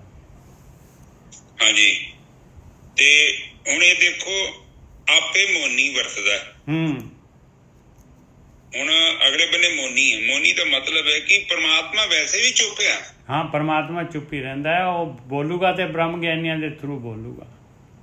ਹਾਂ, ਪਰਮਾਤਮਾ ਕਿਤੇ ਵੀ ਕਮਿਊਨੀਕੇਟ ਨਹੀਂ ਕਰਦਾ, ਕੋਈ ਉਹਦੀ ਆਵਾਜ਼ ਨਹੀਂ ਹੈਗੀ। ਲੋਕੀ ਇੱਥੇ ਮਨ ਘੜਤ ਕਹਾਣੀਆਂ ਨੇ। ਹੁਣ ਯਿਸੂ ਮਸੀਹ ਤੇ ਪਤਾ ਨਹੀਂ ਇਹਨਾਂ ਦੇ ਕਈ ਹੈਗੇ ਨੇ, ਉਹ ਕਹਿੰਦੇ ਉੱਥੇ ਜੀ ਝਾੜੀਆਂ ਚੱਗ ਦਿਖੀ। ਉਹ ਇਹ ਸਭ ਕਲਪਨਾ ਦੀਆਂ ਗੱਲਾਂ ਨੇ। ਉਹ ਪਰਮਾਤਮਾ ਕੋਈ ਝਾੜੀਆਂ ਚੱਗ ਥੋੜੀ ਬਲ ਕੇ ਬੈਠਾ ਜਾਂ ਉੱਥੋਂ ਤੁਹਾਡੇ ਨਾਲ ਗੱਲਾਂ ਕਰੂਗਾ ਅਸਮਾਨ ਦੇ ਵਿੱਚੋਂ, ਉਹ ਬਈ ਆਓ ਮੇਰੇ ਨਾਲ ਗੱਲ ਕਰੋ। ਪਰਮਾਤਮਾ ਜੋ ਤੁਸੀਂ ਗ੍ਰੰਥਾਂ ਦਾ ਅਧਿਐਨ ਕੀਤਾ ਹੈ, ਦੇਖੋ ਗੁਰੂ ਗ੍ਰੰਥ ਸਾਹਿਬ 'ਚ ਪੜ੍ਹ ਲਓ, ਉੱਥੇ ਕੇਵਲ ਇੱਕੋ ਹੀ ਗੱਲ ਹੋ ਗਈ ਹੈ ਕਿ ਤੂੰ ਚੁੱਪ ਹੋ ਜਾ ਬਸ। ਔਰ ਉਹਦੀ ਕੋਈ ਭਾਸ਼ਾ ਨਹੀਂ ਹੈ। ਬਾਣੀ ਕਹਿੰਦੀ ਹੈ ਨਾ ਉਹਦਾ ਰੂਪ ਹੈ, ਨਾ ਰੰਗ ਹੈ, ਨਾ ਰੇਖ ਹੈ। ਇਹਨਾਂ ਤਿੰਨਾਂ ਤੋਂ ਪਰੇ ਹੈ। ਪਰ ਜੇਕਰ ਤੈਨੂੰ ਇਹ ਤਿੰਨੇ ਦਿਖਾਈ ਦੇ ਰਹੇ ਆ ਨਾ, ਇਹਦਾ ਮਤਲਬ ਦੋ ਬੰਦੇ ਉੱਥੇ ਮੌਜੂਦ ਨੇ। ਇੱਕ ਤੇ ਦ੍ਰਿਸ਼ਟਾ ਵੀ ਹੈਗਾ ਹੈ ਤੇ ਇੱਕ ਦ੍ਰਿਸ਼ ਵੀ ਹੈਗਾ, ਦੋਨੋਂ ਹੈਗੇ। ਅਜੇ ਤੂੰ ਆਤਮਾ ਤੱਤ 'ਚ ਨਹੀਂ ਪਹੁੰਚਿਆ, ਕਿਉਂਕਿ ਕਬੀਰ ਸਾਹਿਬ ਕਹਿੰਦੇ ਜਬ ਹਮ ਹੋਤੇ ਤਬ ਤੁਮ ਨਹੀਂ, ਜਬ ਤੁਮ ਹੋਤੇ ਤਬ ਹਮ ਨਹੀਂ। ਬਿਲਕੁਲ ਸਹੀ ਗੱਲ ਹੈ। ਇੱਥੇ ਕਲੈਰਿਟੀ ਬਹੁਤ ਜ਼ਿਆਦਾ ਵਾ, ਬਹੁਤ ਜ਼ਿਆਦਾ ਕਲੈਰਿਟੀ। ਕੋਈ ਕਨਫਿਊਜ਼ਨ ਵਾਸਤੇ ਜਗ੍ਹਾ ਨਹੀਂ ਹੈ। ਉਹ ਵੱਖਰੀ ਗੱਲ ਹੈ ਕਿ ਇੱਧਰ ਉੱਧਰ ਦੇ ਅਰਥ ਕੱਢ ਕੇ ਤੇ ਆਪਣੀ ਮਰਜ਼ੀ ਨਾਲ ਜੋ ਮਰਜ਼ੀ ਕਹਿ ਰਹੇ। ਬਟ ਉੱਥੇ ਕਹਿੰਦੇ ਨੇ ਕਿ ਜਦੋਂ ਮੈਂ ਉਹਦੇ 'ਚ ਲੀਨ ਹੋ ਗਿਆ ਤੇ ਫਿਰ ਨਿੱਜਰ ਸਾਹਿਬ ਸਮੁੰਦਰ 'ਚ ਨਦੀ ਕੀ ਸਮੁੰਦਰ ਹੋ ਗਈ ਆ। ਪਰ ਜਿੰਨਾ ਚਿਰ ਤੱਕ ਨਦੀ ਆ ਫਿਰ ਸਮੁੰਦਰ ਨਹੀਂ ਜੋ ਹੋਈ ਹੈ। ਤੇ ਮੋਨੀ ਆਪੇ ਵਰਤਦੇ ਆ ਜੀ। ਆਪੇ ਉਹ ਗਿਆਨ ਦਾ ਵੀ ਕਥਨ ਉਹੀ ਕਰਦਾ ਹੈ, ਗਿਆਨ ਦੀਆਂ ਗੱਲਾਂ ਵੀ ਪਰਮਾਤਮਾ ਹੀ ਕਰਦਾ ਹੈ। ਸਾਡੇ ਕੋਲ ਜੇਕਰ ਕੋਈ ਗਿਆਨ ਹੁੰਦਾ ਹੈ, ਤੁਸੀਂ ਦੇਖੋ ਮੈਂ ਇਹ ਮਹਿਸੂਸ ਕਰਦਾ ਕਿ ਧਰਤੀ ਤੇ ਮੰਨ ਲਓ ਕੋਈ ਬੰਦਾ ਆਇਆ ਜਿਹਨੇ ਕਾਢ ਕੱਢੀ ਆ, ਇਹਦਾ ਮਤਲਬ ਕਾਢ ਉਹਨੇ ਕੋਈ ਨਾ ਕੱਢੀ, ਰੱਬ ਹੀ ਐਸਾ ਬੰਦਾ ਭੇਜ ਦਿੰਦਾ ਹੈ ਕਿ ਇੱਕ ਬੰਦੇ ਨੂੰ ਜਾ ਕੇ ਤੇ ਦੀ ਕਾਢ ਕੱਢਿਆ ਤੇ ਲੋਕਾਂ ਨੂੰ ਸੁਣਾ ਦੇ ਜਾ। ਉਹ ਬੰਦਾ ਦੇ ਕੇ ਆਪਣਾ ਮੈਸੇਜ ਦੇ ਕੇ ਚੱਲ ਜਾਂਦਾ। ਉਹਨੇ ਮਾਲਕ ਨੇ ਤਾਂ ਆਪੇ ਹੀ ਗੋਰਖੀ ਸਾਹਿਬ ਸਾਰੀ ਜਿਹੜੀ ਪ੍ਰੋਵੀਜ਼ਨ ਹੈਗੀ ਆ, ਮਾਲਕ ਨੇ ਤਾਂ ਸਾਰੀਆਂ ਚੀਜ਼ਾਂ ਬਣਾਈਆਂ ਹੋਈਆਂ।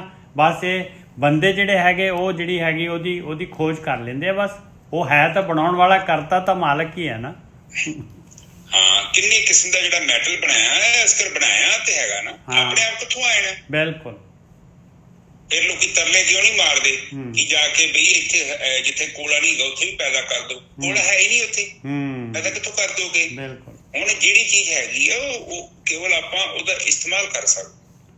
ਫਿਰ ਅਗਲੇ ਬੰਨੇ ਉਹ ਕੌੜਾ ਨਹੀਂ ਹੈਗਾ ਜੀ, ਮਿੱਠਾ ਹੈਗਾ। ਮਿੱਠਾ ਤਾਂ ਹੈਗਾ ਹੀ ਆ ਪਰਮਾਤਮਾ। ਕੌੜਾ ਕਿਸੇ ਨਾ ਲੱਗੇ ਸਭਨਾ ਹੀ ਭਾਨਾ। ਚਾਹੇ ਜਿਹੜਾ ਹੈਗਾ ਮਾਇਆ ਧਾਰੀ ਹੈ, ਮਾਇਆ ਦੀ ਡਿਮਾਂਡ ਕਰਦਾ, ਉਹ ਵੀ ਮਾਲਕ ਨੂੰ ਹੀ ਕਹੂਗਾ ਵੀ ਮੈਨੂੰ ਆਹ ਦੇ ਦੇ, ਮੈਨੂੰ ਉਹ ਦੇ ਦੇ। ਜਿਹੜਾ ਭਗਤੀ ਕਰਨ ਵਾਲੇ ਉਹ ਵੀ ਮਾਲਕ ਨੂੰ ਹੀ, ਪਰਮਾਤਮਾ ਨੂੰ ਹੀ ਉਹ ਨਹੀਂ ਮੰਗਦੇ ਆ। ਹਾਂਜੀ ਵੀਰ ਜੀ। ਹਾਂਜੀ ਬਿਲਕੁਲ ਠੀਕ ਹੈ। ਅਗਲੀ ਬੋਲੋ। ਉਸਤਤ ਬਰਨ ਨਾ ਸਕੀਏ ਸਦ ਕੁਰਬਾਨਾ। ਵੀ ਮਾਲਕ ਪਰਮਾਤਮਾ ਜਿਹੜਾ ਹੈਗਾ, ਮਹਾਰਾਜ ਕਹਿੰਦੇ ਮੈਂ ਤੇਰੀ ਉਸਤਤ ਕੀ ਕਰ ਸਕਦਾ ਹੈ ਮਾਲਕਾ, ਮੈਂ ਤਾਂ ਕੁਰਬਾਨ ਜਾਣਾ ਹੈ ਤੇਰੇ ਤੋਂ। ਹਾਂਜੀ ਵੀਰ ਜੀ। ਹਾਂਜੀ ਬਿਲਕੁਲ ਠੀਕ ਹੈ ਜੀ। ਉਹ ਕਹਿੰਦੇ ਕਿ ਮੈਂ ਤੇਰੀ ਉਸਤਤ ਕਿੱਦਾਂ ਕਰਾਂ, ਮੈਂ ਤੇ ਤੇਰੇ ਤੋਂ ਕੁਰਬਾਨ ਜਾਣਾ। ਹਾਂ, ਬਲਿਹਾਰੇ ਜਾਣਾ ਹੈ। ਬਿਲਕੁਲ। ਉਸਤਤ ਦਾ ਮਤਲਬ ਕਿ ਮੈਂ ਤੇਰੇ ਬਾਰੇ ਕੁਝ ਕਹਿ ਨਹੀਂ ਸਕਦਾ। ਕੀ ਕਹਾਂਗੇ ਆਪਾਂ, ਦੱਸੋ ਮੈਨੂੰ। ਆਤਮਾ 'ਚ ਮੈਂ ਜਾਣਨਾ ਹੈ, ਹੁਣ ਵੀ ਇੱਥੇ ਆਤਮ ਗਿਆਨ ਮੰਨ ਲਓ ਮੈਂ ਪ੍ਰਾਪਤ ਵੀ ਕਰ ਲਿਆ, ਤੇ ਮੈਂ ਕੋਈ ਵੱਖਰੀ ਚੀਜ਼ ਥੋੜੀ ਜਾਣੀ, ਆਪਣੇ ਆਪ ਨੂੰ ਤੇ ਜਾਣਿਆ। ਇਹ ਤੇ ਦੱਸਣ ਵਾਲੀ ਕੋਈ ਗੱਲ ਨਹੀਂ। ਇੱਥੇ ਹੁਣ ਪੂਜਾ ਕਰਾਉਣੀ ਸ਼ੁਰੂ ਕਰ ਦਈਏ ਕਿ ਨਿਜਸਾ ਵੀ ਕੋਈ ਚੰਗੀ ਚੀਜ਼ ਹੈ? ਨਹੀਂ, ਇਹ ਤੇ ਬਿਲਕੁਲ ਨਹੀਂ। ਆ ਗੁਰੂਆਂ ਦੇ ਦੱਸੋ ਕੋਈ ਇੱਕ ਗੁਰੂ ਦਾ ਤੁਹਾਨੂੰ ਘਰ ਮਿਲਿਆ ਇੱਥੇ ਵੀ ਤੇ ਉਹਨਾਂ ਦਾ ਮਹਿਲ? ਉਹਨਾਂ ਨੇ ਤਾਂ ਆਪਣਾ ਨਾਮ ਵੀ ਨਹੀਂ ਪਾਇਆ ਬਾਣੀ ਦੇ ਵਿੱਚ। ਨਹੀਂ, ਆਪ ਦੇਖੋ ਇਹਨਾਂ ਦੇ ਕੋਈ ਮਹਿਲ ਮੂਲ ਹੈਗੇ ਗੁਰੂਆਂ ਦੇ ਵਿੱਚ ਮਹਿਲ ਬਣੇ ਹੋਣ? ਸਾਡੇ ਪਰਸਨਲ ਉੱਥੇ ਮਿਲੇ ਮਹਿਲ ਬਣਾਏ ਹੁਣ ਜਿੱਥੇ ਅਸੀਂ ਰਹਿੰਦੇ ਹੋਈਏ, ਸੁੱਖ ਸਹੂਲਤਾਂ ਲੈਂਦੇ ਹੋਈਏ? ਨਹੀਂ ਮੁਸ਼ਕਿਲ ਹੈ ਕੰਮ। ਫਿਰ ਮਹਿਲ ਪਾ ਲਓ, ਕੰਮ ਤੇ ਕੀ ਹੋਣਾ? ਤੇ ਇੱਥੋਂ ਤੇ ਆਪਾਂ ਇਹਨੂੰ ਸੋਚੀਏ, ਆਪਣਾ ਕੰਮ ਕਰੋ, ਮਿਹਨਤ ਕਰਦੇ, ਕੋਈ ਪ੍ਰੋਬਲਮ ਨਹੀਂ। ਤੁਸੀਂ ਤੇ ਘਰ ਬਣਾਉਣਾ ਵਾ, ਤੁਸੀਂ ਘਰ ਬਣਾਉਣਾ ਵਾ, ਗ੍ਰਸਤੀ ਹੈਗਾ, ਉਹਨਾਂ ਲਈ ਪੈਸੇ ਬੀਜੋ, ਤੁਹਾਡੇ ਫਰਜ਼ ਨਿਭਾਓ, ਬਟ ਮਰਿਆਦਾ 'ਚ ਰਹਿ ਕੇ, ਉਹ ਮਰਿਆਦਾ 'ਚ ਰਹਿ ਕੇ ਕੰਮ ਚੱਲੇ ਤੇ ਬਹੁਤ ਵਧੀਆ। ਜਦੋਂ ਆਪਾਂ ਮਰਿਆਦਾ ਨੂੰ ਤੋੜ ਦਿੰਦੇ ਹਾਂ, ਫਿਰ ਨਦੀ ਦਾ ਪੁਲ ਤੋੜਦਾ, ਉਹ ਕੰਮ ਹੋ ਗਿਆ। ਫਿਰ ਮਰਿਆਦਾ ਕੋਈ ਨਾ ਰਹੀ। ਫਿਰ ਮਰਿਆਦਾ ਤੋਂ ਬਾਅਦ ਤੇ ਫਿਰ ਤੇ ਕੋਈ ਸਿਸਟਮ ਨਹੀਂ ਨਾ ਹੈਗਾ, ਫਿਰ ਤੇ ਕੋਈ ਵੀ ਖੇਡ ਨਹੀਂ ਬਣੇਗੀ। ਇਸ ਕਰਕੇ ਬਾਣੀ ਕਹਿੰਦੀ ਹੈ ਕਿ ਬਈ ਤੂੰ ਆਪਣੇ ਜੀਵਨ ਨੂੰ ਇਸ ਤਰੀਕੇ ਨਾਲ ਚਲਾ ਕਿ ਤੇਰੀ ਜਿਹੜੀ ਮਰਿਆਦਾ ਬਣੀ ਰਹੇ, ਟੁੱਟੇ ਨਾ। ਇਹ ਹਉਮੈ ਤੇਰੀ ਨਾ, ਹਉਮੈ ਖਤਮ ਹੋਏ ਔਰ ਤੂੰ ਕਰਤੇ ਨੂੰ ਪਛਾਣ। ਹਾਂ, ਅੱਜ ਦੀ ਵਿਚਾਰ ਨੇ ਜੱਸਾ ਇੱਥੇ ਸਮਾਪਤ ਕਰ ਦਈਏ। ਹਾਂਜੀ ਬਿਲਕੁਲ ਗੋਰਖੀ ਸਾਹਿਬ। ਵੀਰ ਜੀਓ, ਹਾਂਜੀ ਵੀਰ ਜੀ, ਇੱਕ ਅੱਜ ਪਹਿਲਾਂ ਵਾਲੀ ਜਿਹੜੀ ਕਥਾ ਹੋਈ ਉਸ ਦੇ ਵਿੱਚ ਨਾ ਜੀ ਚੌਥੇ ਗੁਰਦੇਵ ਕਹਿ ਰਹੇ ਸੀਗੇ ਵੀ ਮਨ ਔਰ ਚਿੱਤ ਦੇ ਨਾਲ ਭਗਤੀ ਕਰਨੀ ਆ। ਮਨ ਔਰ ਚਿੱਤ ਦੇ ਨਾਲ। ਤੇ ਜਿਸ ਵੇਲੇ ਰਾਮਾਨੰਦ ਜੀ ਵੀ ਕਹਿੰਦੇ ਮੇਰਾ ਚਿੱਤ ਨਾ ਚਲੇ ਮਨ ਪਿਓ ਭੰਗ, ਤੇ ਪਹਿਲੇ ਗੁਰਦੇਵ ਜੀ ਨੇ ਵੀ ਗੱਲ ਕੀਤੀ ਤਿੱਥੇ ਘੜੀਏ ਸੁਰਤ ਮਤ ਮਨ ਬੁੱਧ। ਇਹ ਉੱਥੇ ਚਿੱਤ ਦੀ ਗੱਲ ਨਹੀਂ ਆਈ ਘੜਨ ਦੀ। ਇਹ ਦੋ ਚੀਜ਼ਾਂ ਉਸ ਦੇ ਵਿੱਚ ਨਾ ਜੀ ਆਈਆਂ, ਇੱਕ ਮਤ ਤੇ ਇੱਕ ਆਈ ਬੁੱਧ। ਇਹ ਕਿਰਪਾ ਕਰਿਓ ਮਤ, ਔਰ ਜਿੱਦਾਂ ਮਤ ਕਹਿੰਦੇ ਨਾ ਜੀ ਮਨਮਤ ਨਹੀਂ ਗੁਰਮਤ ਦਿਓ। ਇਹ ਬੁੱਧੀ ਜਿਹੜੀ ਹੈ ਦੀਜੇ ਬੁੱਧ ਵਿਵੇਕਾ। ਇਹ ਮਤ ਔਰ ਬੁੱਧ ਦਾ ਕੀ ਹੈਗਾ ਤੇ ਚਿੱਤ ਦਾ ਕੀ ਰੋਲ ਹੈਗਾ, ਚਿੱਤ ਦੇ ਨਾਲ ਮਨ ਨੂੰ ਲਾ ਕੇ ਕਿਸ ਤਰ੍ਹਾਂ ਕਰਨਾ, ਪਲੀਜ਼।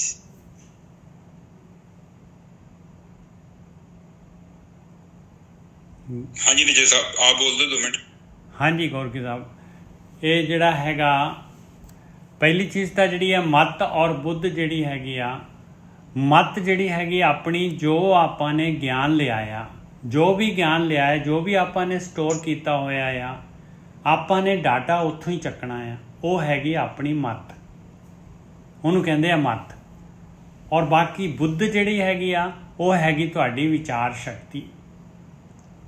ਤੁਸੀਂ ਜਿਹੜਾ ਹੈਗਾ ਸੱਚ ਔਰ ਝੂਠ ਦੇ ਵਿੱਚ ਕਿਸੇ ਵੀ ਚੀਜ਼ ਨੂੰ ਜਿਹੜਾ ਹੈਗਾ ਕਿੰਨਾ ਕੁ ਜਿਹੜਾ ਹੈਗਾ ਤੁਸੀਂ ਉਸ ਨੂੰ ਸੱਚ ਵੱਲ ਨੂੰ ਜਿਹੜਾ ਹੈਗਾ ਉਹਦੀ ਫੈਕਟ ਜਿਹੜਾ ਹੈਗਾ ਬਈ ਕਿੰਨਾ ਤੁਸੀਂ ਜਿਹੜੇ ਹੈਗੇ ਉਹਨੂੰ ਕਿੰਨੇ % ਜਿਹੜਾ ਹੈਗਾ ਉਹਨੂੰ ਸੱਚਾਈ ਨੂੰ ਜਾਣਦੇ ਹੋ ਤੁਸੀਂ, ਉਹਦੇ ਬਾਰੇ ਸੱਚ ਨੂੰ। ਸੱਚ ਔਰ ਝੂਠ ਦੇ ਵਿੱਚ ਜਿਹੜਾ ਹੈਗਾ ਉਹ ਵਿਸ਼ਲੇਸ਼ਣ ਦੀ ਜਿਹੜੀ ਸ਼ਕਤੀ ਹੈ ਉਹ ਹੈਗੀ ਆਪਣੀ ਬੁੱਧੀ।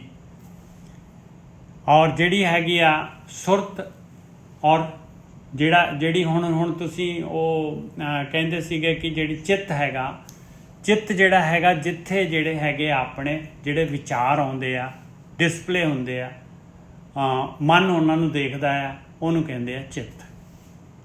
ਹਾਂਜੀ ਗੁਰਕੀ ਜੀ। ਹਾਂਜੀ, ਇਹ ਨਹੀਂ ਅੱਜ ਦੀ ਬਾਣੀ 'ਚ ਲਿਖਿਆ? ਨਹੀਂ, ਇਹ ਨਾ ਸਵੇਰੇ ਆਇਆ ਸੀ ਗੁਰਕੀ ਸਾਹਿਬ, ਉਹਦੇ ਵਿੱਚ ਦੱਸਿਆ ਸੀ ਬਈ ਚਿੱਤ ਲਗਾ ਕੇ, ਮਨ ਔਰ ਚਿੱਤ ਲਗਾ ਕੇ ਭਗਤੀ ਕਰਨੀ ਹੈ। ਹਾਂਜੀ ਦੇਖੋ, ਚਿੱਤ ਮੈਂ ਸਮਝਾਉਂਦਾ ਇੱਕ ਚੀਜ਼ ਨੂੰ, ਆਪ ਥੋੜਾ ਦੇਖੋ। ਮਨ ਇੱਕ ਅਲੱਗ ਚੀਜ਼ ਹੈ, ਚਿੱਤ ਇੱਕ ਅਲੱਗ ਚੀਜ਼। ਮਨ ਤੁਹਾਡਾ ਵਿਚਾਰਾਂ ਨੂੰ ਫੜਦਾ, ਚਿੱਤ ਜਿਹੜੇ ਆ ਉਹ ਵਿਚਾਰਾਂ ਨੂੰ ਪ੍ਰੋਡਿਊਸ ਕਰਦੇ ਆ। ਤੁਸੀਂ ਮਨ ਤੇ ਚਿੱਤ ਨੂੰ ਵੇਖਣ ਵਾਲੀ ਇੱਕ ਸਤ੍ਹਾ ਜੋ, ਤੁਸੀਂ ਚੇਤਨਾ ਜੋ। ਔਰ ਇਹ ਅਸਲ 'ਚ ਚੇਤਨਾ ਨਹੀਂ ਕਹਿ ਲਓ, ਤੁਸੀਂ ਪ੍ਰਮਾਤਮਾ ਹੀ ਹੋ। ਪ੍ਰਮਾਤਮਾ ਦਾ ਇੱਕ ਛੋਟਾ ਜਿਹਾ ਅੰਸ਼ ਜੋ ਇਸ ਮਾਇਆ ਦੇ ਵਿੱਚ ਬੈਠਾ ਹੈ। ਮਾਇਆ, ਪ੍ਰਮਾਤਮਾ ਨੇ ਆਪਣੇ ਆਪ ਨੂੰ ਹੀ ਮਾਇਆ ਦੇ ਵਿੱਚ ਬੰਨਿਆ।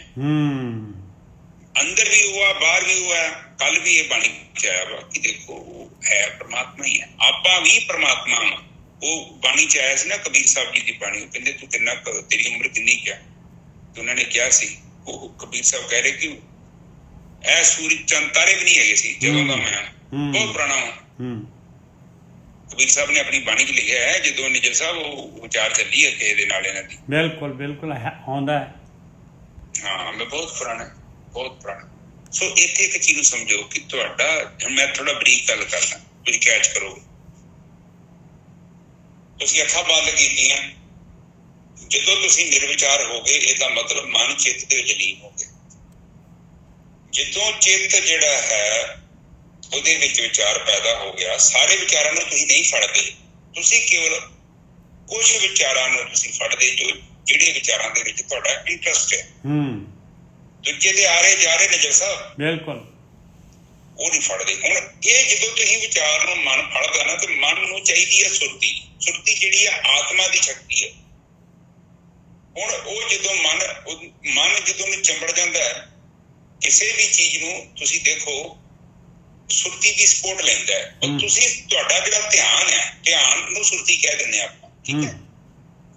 ਹੁਣ ਮਨ ਵਿਚਾਰਾਂ ਦੇ ਵਿੱਚ ਖੁੱਭਿਆ, ਤੁਸੀਂ ਫਿਰ ਆਪਣੇ ਮਨ ਨੂੰ ਇਹ ਸਮਝਾਉਂਦੇ ਜੋ ਉਹ ਛੱਡ ਮਨਾ, ਕਿੱਥੇ ਬੈਠਾ, ਕੋਈ ਫਾਇਦਾ ਨਹੀਂ ਹੈਗਾ। ਉਹ ਕੱਲ ਪਰੇਸ਼ਾਨ ਹੋ ਰਿਹਾ, ਵਿਚਾਰਾਂ ਦੇ ਵਿੱਚ ਗੁੰਝਲਾਂ ਚ ਉਲਝਿਆ ਹੋਇਆ ਕਿ ਫਲਾਣੇ ਨੂੰ ਮੈਂ ਇੰਝ ਕਰੂੰ, ਮੈਂ ਇੰਝ ਕਰੂੰ, ਏਦਾਂ ਬਦਲਾ ਲਊਂ, ਏਦਾਂ ਕੁਝ ਕਰੂੰ। ਫਿਰ ਜਦੋਂ ਮਨ ਛੱਡ ਦਿੰਦਾ ਤੇ ਫਿਰ ਉਹ ਚੀਜ਼ ਚਿੱਤ ਚ ਸ਼ਾਂਤ ਹੁੰਦੀ ਹੈ। ਚਿੱਤ ਦੇ ਵਿੱਚ ਵੀ ਜਿਹੜੀ ਚੀਜ਼ ਪ੍ਰਗਟ ਹੋ ਰਹੀ ਹੈ, ਮਨ ਨਹੀਂ ਵੇਂਦਾ, ਮਨ ਉੱਥੇ ਆਪ ਮੂਵਮੈਂਟ ਨਹੀਂ ਕਰ ਰਿਹਾ। ਦੇਖੋ ਉਹ ਕਹਿੰਦੇ ਆ, ਕਰਤ ਜਾਈਏ ਰੇ ਘਰ ਲਾਗੋ ਰੰਗ, ਮੇਰਾ ਚਿੱਤ ਨਾ ਚੱਲੇ ਮੈਨੂੰ ਦਿਓ ਪਾਣੀ। ਪਹਿਲਾਂ ਮਨ ਦੇਖੋ, ਮਨ ਤੇ ਮੂਵਮੈਂਟ ਕਰਦਾ ਹੀ ਨਹੀਂ ਹੈ। ਮਨ ਉਦੋਂ ਮੂਵਮੈਂਟ ਕਰਦਾ ਹੈ ਜੋ ਚਿੱਤ ਦੇ ਵਿੱਚ ਕੋਈ ਚੀਜ਼ ਪ੍ਰਗਟ ਹੁੰਦੀ ਹੈ। ਨਜ਼ਰ ਸਾਹਿਬ, ਬਿਲਕੁਲ ਬਿਲਕੁਲ।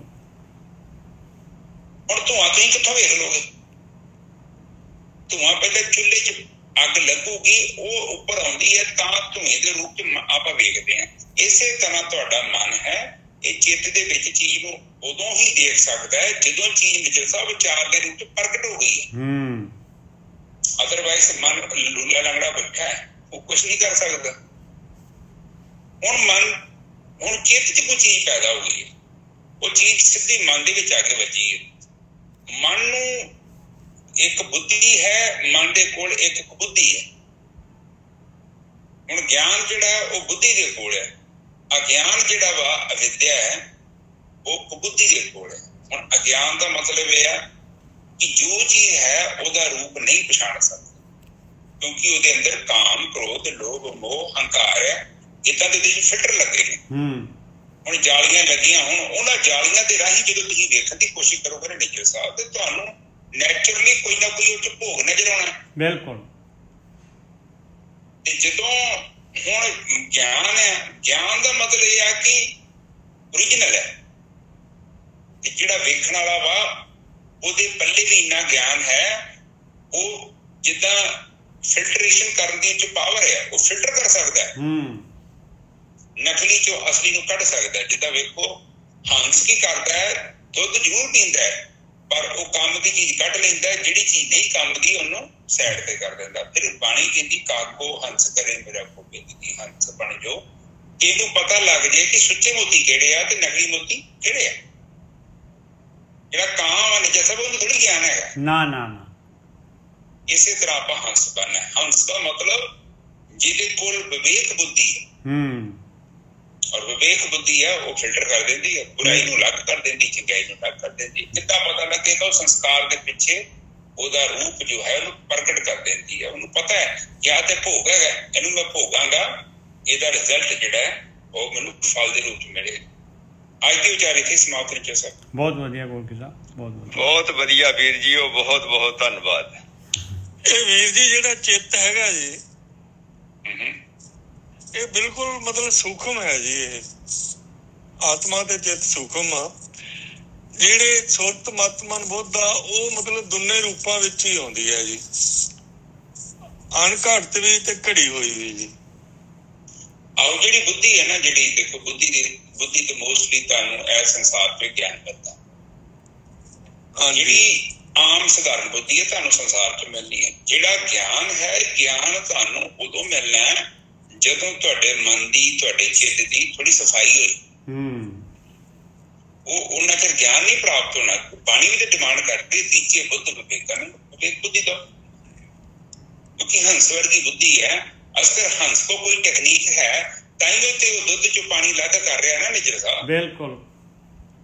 ਹੁਣ ਜੇ ਸੁੱਚੇ ਮੋਤੀ ਖਾ ਰਿਹਾ, ਇਹਦਾ ਮਤਲਬ ਉਹਨੂੰ ਪਤਾ ਝੂਠੇ ਵੀ ਹੈਗੇ ਪਰ ਆਪਾਂ ਨੂੰ ਦੇ ਦੋ, ਆਪਾਂ ਸੁੱਚੇ ਛੱਡਦੇ ਨਹੀਂ, ਆਪਾਂ ਨਕਲੀ ਖਾ ਲੈਣੇ।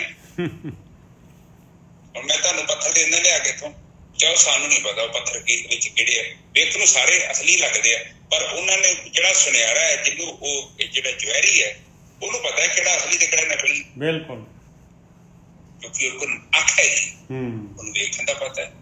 ਸੋ ਇਹ ਗੱਲਾਂ ਬਾਤਾਂ ਅੱਜ ਦੇ ਵਿਚਾਰੇ ਇੱਥੇ ਸਮਾਪਤ ਕਰ ਗਏ। ਠੀਕ ਹੈ ਵੀਰ ਜੀ। ਆਵਾਜ਼ ਠੀਕ ਹੈ ਕੁਛ ਕਿ ਉਦਾਂ ਦੀ? ਨਹੀਂ ਠੀਕ ਹੈ ਜੀ, ਆਵਾਜ਼ ਠੀਕ ਹੈ, ਅੰਡਰਸਟੈਂਡੇਬਲ ਹੈ ਨਾ? ਹਾਂਜੀ ਹਾਂਜੀ ਬਿਲਕੁਲ। ਇੱਕ ਓਮਕਾਰ ਸਤਨਾਮ ਕਰਤਾ ਪੁਰਖ ਨਿਰਭਉ ਨਿਰਵੈਰ ਅਕਾਲ ਮੂਰਤ ਅਜੂਨੀ ਸਹਿਬਾਨ ਗੁਰ ਪ੍ਰਸਾਦ।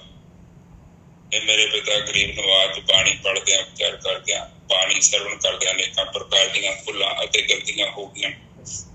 ਨਿਦਾਨ ਬੱਚੇ ਸਮਝ ਕੇ ਮਾਫ ਕਰੋ। ਅੱਗੇ ਤੋਂ ਸ਼ੁੱਧ ਤੇ ਸਪਸ਼ਟ ਬਾਣੀ ਪੜ੍ਹਨ ਦੀ ਆਗਿਆ ਬਖਸ਼ਣੀ। ਆਈ ਸੰਗਤ ਦੀ ਹਾਰਡੀ ਆਪਣੇ ਦਰ ਤੇ ਪ੍ਰਵਾਨ ਕਰਨੀ। ਦੇਹ ਰੋਗਤਾ ਬਖਸ਼ਣੀ, ਤੰਦਰੁਸਤੀ ਬਖਸ਼ਣੀ, ਸਮਰਥ ਬਖਸ਼ਣੀ। ਇਹ ਮੇਰੇ ਪਿਤਾ, ਅਸੀਂ ਬਾਣੀ ਦੇ ਵਿਚਾਰ ਕਰਦੇ ਹਾਂ, ਗਿਆਨ ਨਹੀਂ ਸਾਨੂੰ, ਆਪ ਮਿਹਰ ਕਰੋ, ਸਾਡਾ ਮਾਰਗਦਰਸ਼ਨ ਕਰੋ, ਤਾਂ ਜੋ ਅਸੀਂ ਬਾਣੀ ਤੋਂ ਪੂਰਾ ਲਾਭ ਪ੍ਰਾਪਤ ਕਰ ਸਕੀਏ।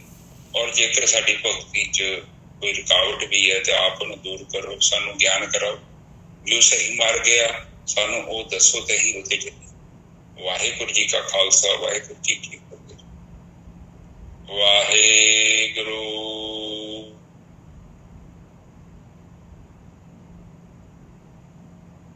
ਵਾਹਿਗੁਰੂ।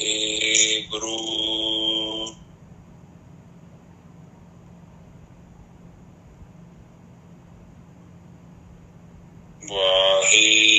ਵਾਹਿਗੁਰੂ।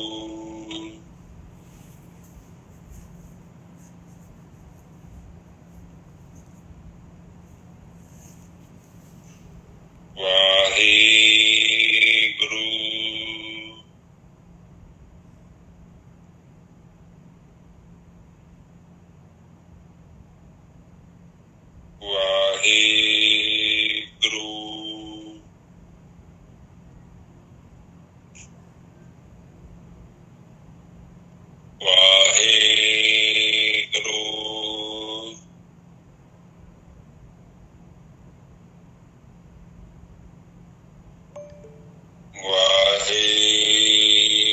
ਵਾਹਿਗੁਰੂ।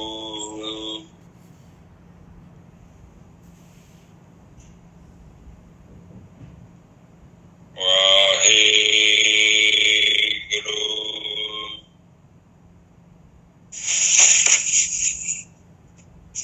ਵਾਹਿਗੁਰੂ।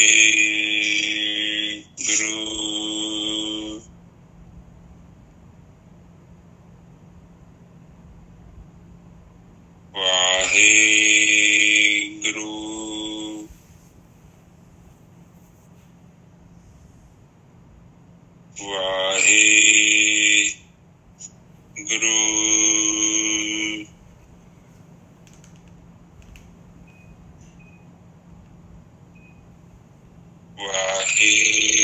ਵਾਹਿਗੁਰੂ।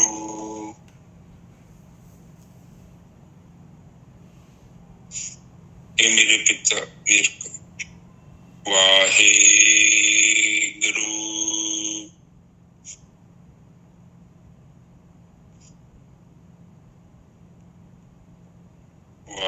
ਵਾਹਿਗੁਰੂ।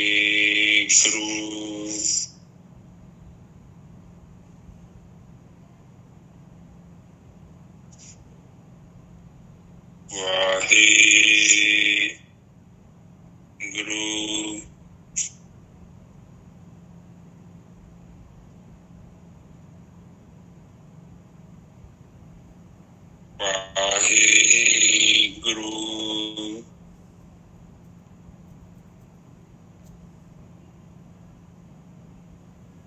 ਵਾਹਿਗੁਰੂ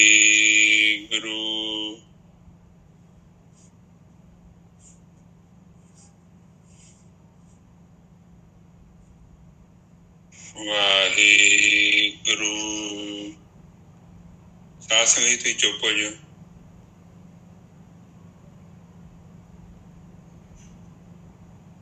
ਵਾਹਿਗੁਰੂ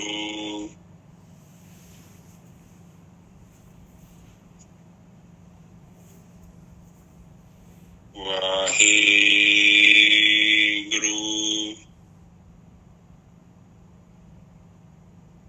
ਵਾਹਿਗੁਰੂ ਵਾਹਿਗੁਰੂ ਵਾਹਿਗੁਰੂ ਵਾਹਿਗੁਰੂ ਵਾਹਿਗੁਰੂ ਜੀ ਕਾ ਖਾਲਸਾ ਵਾਹਿਗੁਰੂ ਜੀ ਕੀ ਫਤਿਹ।